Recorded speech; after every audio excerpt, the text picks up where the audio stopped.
¿Qué es la oración? La oración es el acto más maravilloso del plano espiritual y también algo que encierra un gran misterio. La oración, un misterio. La oración es un misterio, y después que hayamos considerado unas cuantas preguntas referentes a este asunto, creo que apreciaremos todavía más el carácter misterioso que rodea a la oración, pues son preguntas muy difíciles de contestar. Con todo, esta observación no se hace para sugerir que el misterio de la oración es incomprensible, o que los varios problemas envueltos en la oración son inexplicables. Es solo para indicar el hecho de que son muy pocos los que realmente saben mucho acerca de estos problemas. Como consecuencia, son muy pocos los que en la oración pueden realizar mucho para Dios. El poder de la oración está, no en lo mucho que oremos, sino en el grado que nuestras oraciones sean conformes con el principio fundamental de la oración. Solamente las oraciones de esta clase son de verdadero valor. Las preguntas principales que se hacen son, ¿por qué orar? ¿Cuál es la utilidad de orar? ¿No es Dios omnisciente y omnipotente? ¿Por qué tiene Dios que esperar hasta que nosotros oremos antes de comenzar a obrar? Puesto que Dios ya lo sabe, ¿por qué? ¿Tenemos que decírselo todo? Filipenses 4:6. Puesto que Dios es todopoderoso, ¿por qué no obra directamente? ¿Qué necesidad tiene Dios de nuestras oraciones? ¿Por qué solamente los que piden, reciben, solamente los que buscan, hallan, y solamente a los que llaman, se les abre? Mateo 7:7. ¿Por qué dice Dios, no tenéis? ¿Por qué no pedís? Santiago 4:2. Después de haber hecho las preguntas que preceden, debemos continuar la reflexión del modo siguiente: ¿es la oración contraria a la voluntad de Dios? ¿Cuál es la relación entre la oración y la justicia? Sabemos que Dios nunca hace nada contra su propia voluntad. Si la voluntad de Dios es abrir puertas, ¿por qué tiene que esperar a que nosotros llamemos para abrirlas? ¿Por qué no nos las abre sencillamente, tal como es su voluntad, sin exigirnos que llamemos? Puesto que Dios es omnisciente, sabe que necesitamos tener las puertas abiertas, entonces, ¿por qué tiene que esperar a que llamemos para abrirnoslas? Si es necesario que la puerta se abra, y si el abrir puertas está de conformidad con la voluntad de Dios, sí, además, Él sabe que necesitamos que esa puerta se abra, ¿por qué espera a que llamemos? ¿Por qué no la abre directamente? ¿Qué ventaja obtiene Dios de que nosotros tengamos que llamar? Además, tenemos que hacer todavía estas preguntas, ya que la voluntad de Dios es abrir la puerta, y ya que el abrir la puerta está dentro de lo justo, con todo, ¿abrirá Dios la puerta si nosotros no llamamos? ¿Preferirá Dios que su voluntad y la justicia se retrasen y no se cumplan, a fin de esperar nuestras oraciones? En realidad, ¿permitirá Dios que su voluntad de abrir puertas quede restringida porque nosotros no llamamos? De ser así, ¿no estaríamos nosotros limitando la voluntad de Dios? ¿Es Dios realmente todopoderoso? Si es todopoderoso, ¿por qué no puede abrir la puerta por sí mismo? ¿Por qué, en vez de ser así, tiene Dios que esperar a que llamemos? ¿Puede Dios realmente cumplir su propia voluntad? Pero si en realidad puede, entonces, ¿por qué el hecho de que Dios abra las puertas, tal como es su voluntad, depende de que nosotros llamemos, las oraciones del hombre? Al hacer todas estas preguntas nos damos cuenta de que la oración es un gran misterio. Pues aquí vemos un principio del modo en que Dios obra, y es el siguiente: que el pueblo de Dios tiene que orar antes de que el mismo Dios se mueva y obre. Su voluntad se realizará solamente a través de las oraciones de los que le pertenecen. Las oraciones de los creyentes hacen que se cumpla la voluntad de Dios. Dios no cumplirá su voluntad solo, la cumplirá solamente cuando sus fieles le demuestran su apoyo por medio de las oraciones. Siendo la realidad así, puede decirse que la oración no es sino un acto del creyente que trabaja junto con Dios. La oración es la unión del pensamiento del creyente con la voluntad de Dios. La oración que un creyente dice en la tierra, es la proclamación de la voluntad del Señor en el cielo. La oración no es expresar nuestra súplica para que Dios nos conceda lo que pedimos y satisfaga nuestro deseo egoísta. No es forzar al Señor a cambiar su voluntad y que haga lo que no quería hacer. No, la oración es simplemente expresar la voluntad de Dios por medio de la boca del creyente. Ante Dios, el creyente pide en la oración que se cumpla la voluntad del Señor. La oración no cambia lo que Dios ha determinado. La oración nunca cambia nada, simplemente logra lo que Dios ya ha determinado de antemano. Sin embargo, la falta de oración sí que produce un cambio, porque Dios permitirá que muchas de sus resoluciones se suspendan, debido a la falta de cooperación de parte de su pueblo en cuanto a la oración. De cierto os digo que todo lo que atéis en la tierra, será atado en el cielo, y todo lo que desatéis en la tierra, será desatado en el cielo. Mateo 18:18. Conocemos muy bien estas palabras del Señor. Sin embargo, debemos darnos cuenta de que estas palabras se refieren a la oración. Y van seguidas inmediatamente por esta afirmación de Cristo: otra vez os digo, que si dos de vosotros se pusieren de acuerdo en la tierra acerca de cualquiera cosa que pidieren, les será hecho por mi Padre que está en los cielos. El cielo gobernado por la tierra. Aquí se muestra claramente la relación entre la oración y la obra de Dios. Dios en el cielo atará y desatará solamente lo que sus hijos en la tierra hayan atado y desatado. Muchas cosas hay que necesitan atarse, pero Dios no las atará por sí solo. Él quiere que su pueblo las ate en la tierra primero, y entonces Él las atará en el cielo. Muchas cosas hay también que deben desatarse, pero de nuevo, Dios no quiere desatarlas por sí solo. Él espera hasta que su pueblo las desate en la tierra y entonces Él las desatará en el cielo. Pensemos en esto. Todas las acciones del cielo están gobernadas por las acciones de la tierra.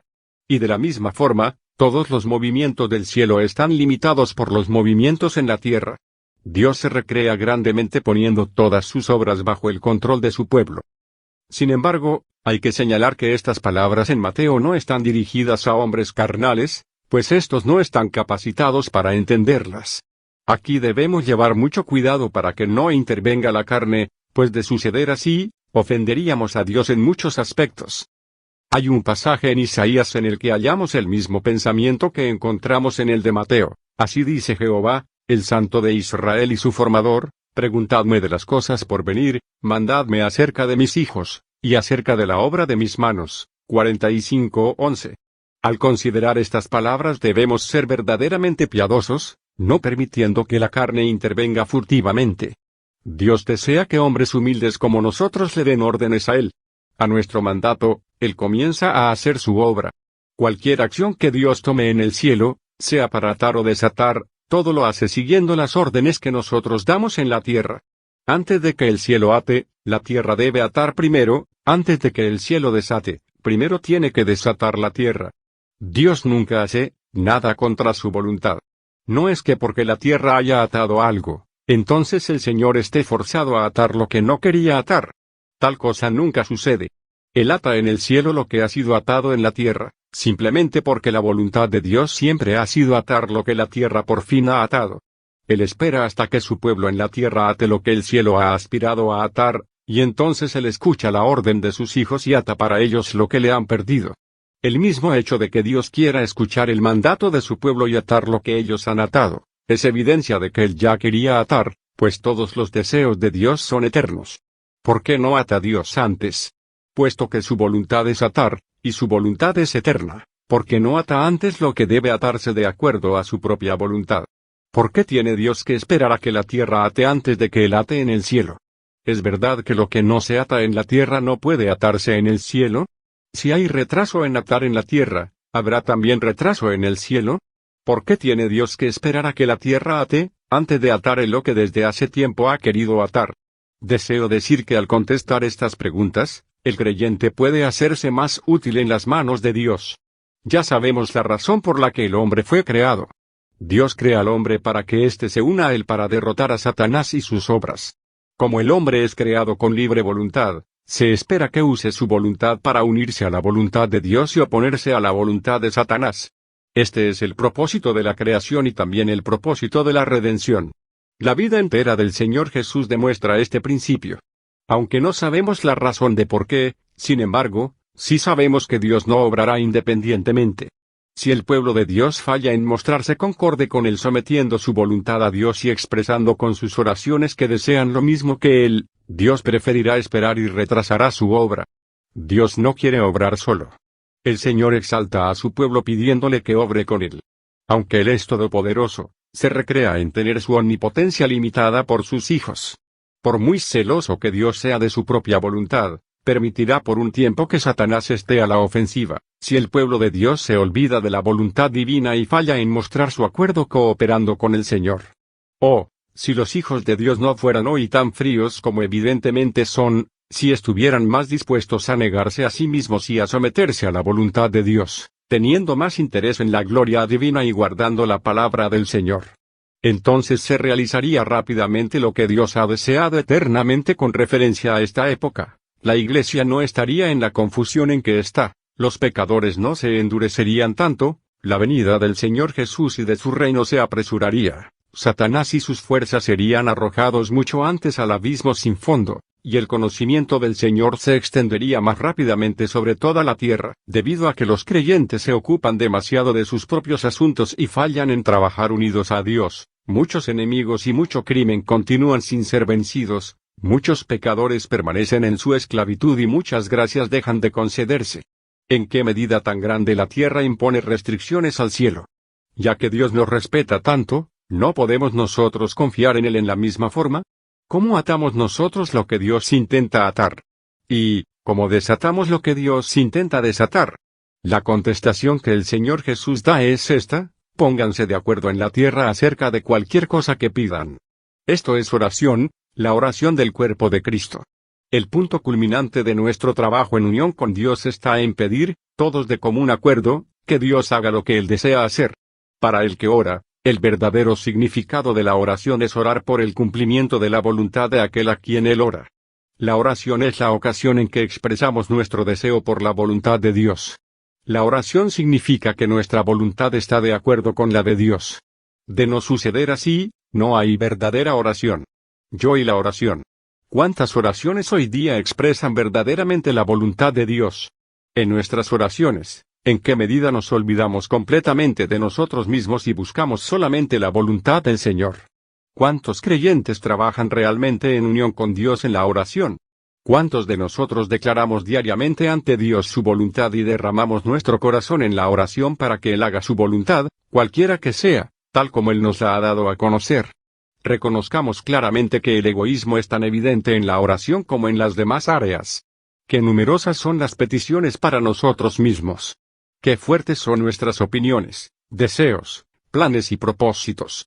Estando tan llenos de nosotros mismos, ¿cómo podemos esperar poder olvidarnos completamente de nosotros y buscar la voluntad de Dios en la oración?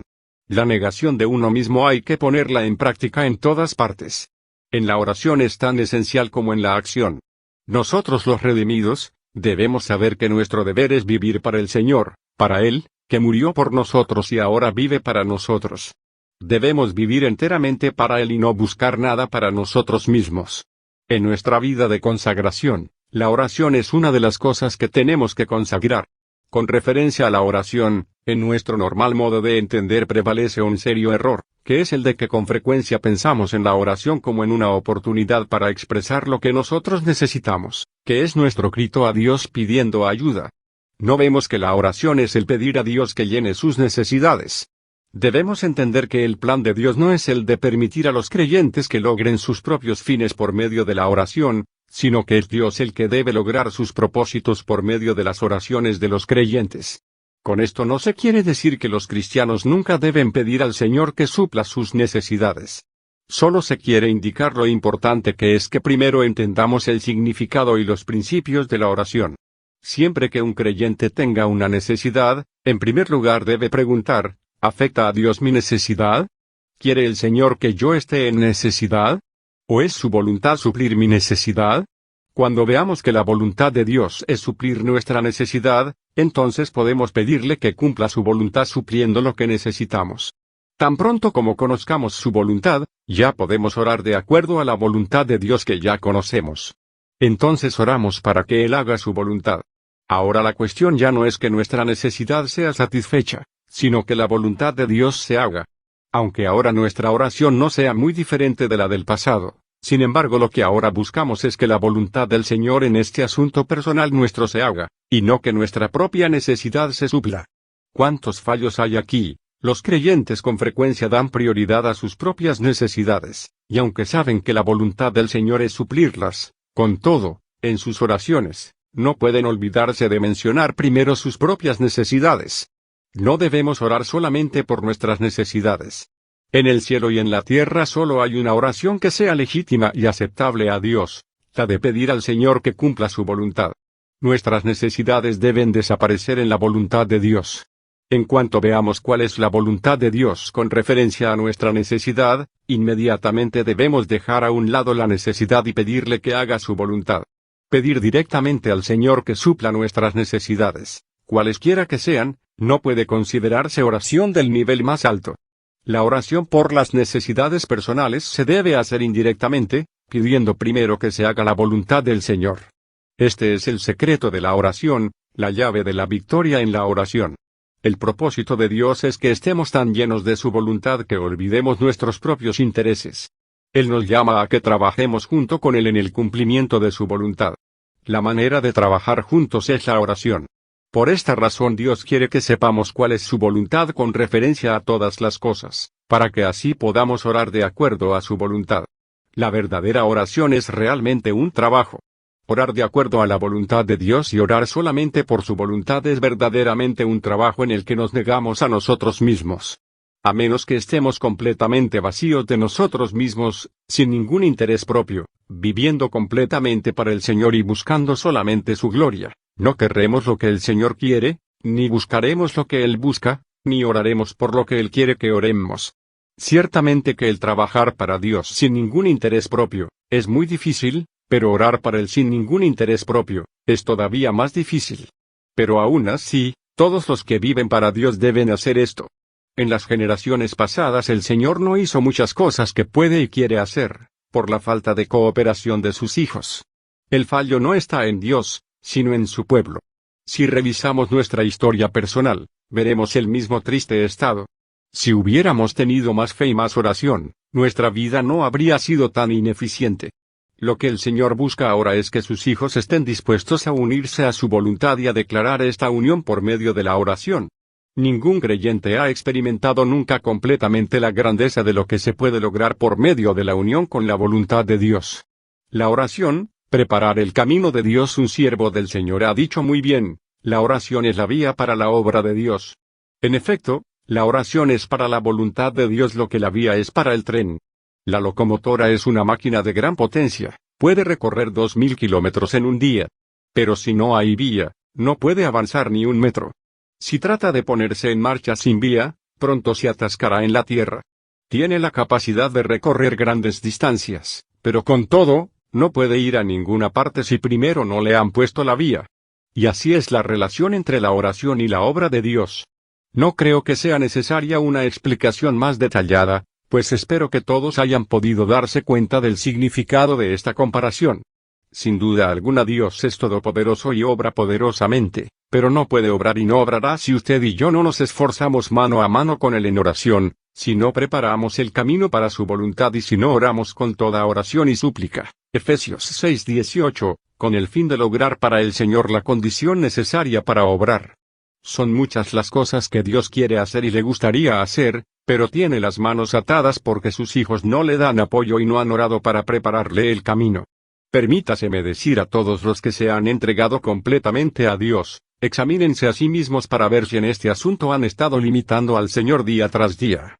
Por lo tanto, nuestra labor más importante es preparar el camino del Señor.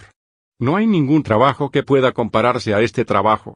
Para Dios hay muchas posibilidades, pero se convertirán en imposibilidades si los creyentes no abren caminos al Señor. Así pues, nuestras oraciones acordes con la voluntad de Dios deben aumentar considerablemente. Oremos exhaustivamente, es decir, oremos hasta la certeza de la respuesta, hasta el fondo, en todas direcciones, para que la voluntad de Dios prospere en todos los aspectos.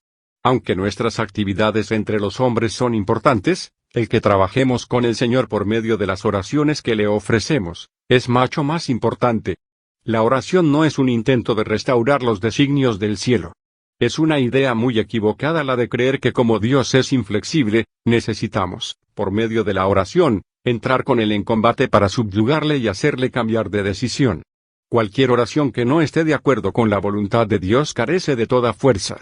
Hemos de contender ante Dios como si estuviéramos en desacuerdo, solo porque su voluntad está bloqueada por hombres o por el diablo y, por lo tanto, deseamos ardientemente que Él ejecute su voluntad para que los designios divinos no se retrasen por causa de la oposición.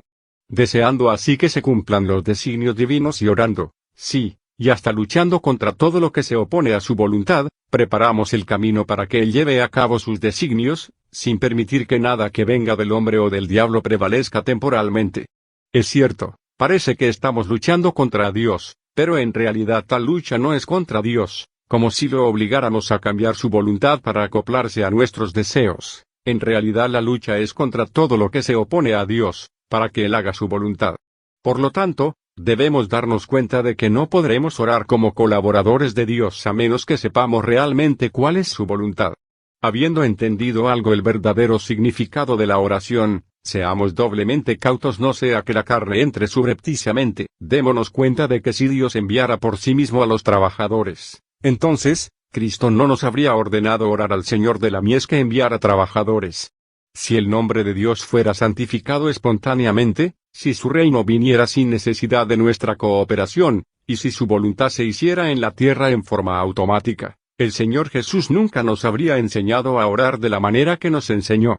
Si Él mismo fuera a volver sin necesidad de que su iglesia lo pidiera, el Espíritu del Señor no habría movido al apóstol Juan a reclamar a gritos su pronta vuelta. Si Dios Padre fuera a hacer que todos los creyentes fuesen uno en forma espontánea, ¿habría orado nuestro Señor a su Padre para que esto se realizara? Si trabajar de acuerdo con Dios no fuera esencial, ¿cuál sería la utilidad de la continua intercesión de nuestro Señor en el cielo? Oh, comprendamos que la oración acorde con la voluntad de Dios es más vital que ninguna otra cosa. Porque Dios puede obrar solamente en los asuntos en que sus hijos le han dado apoyo. Dios rehúsa obrar en aquellas áreas en que no hay oración y donde la voluntad de su pueblo no está unida a su voluntad.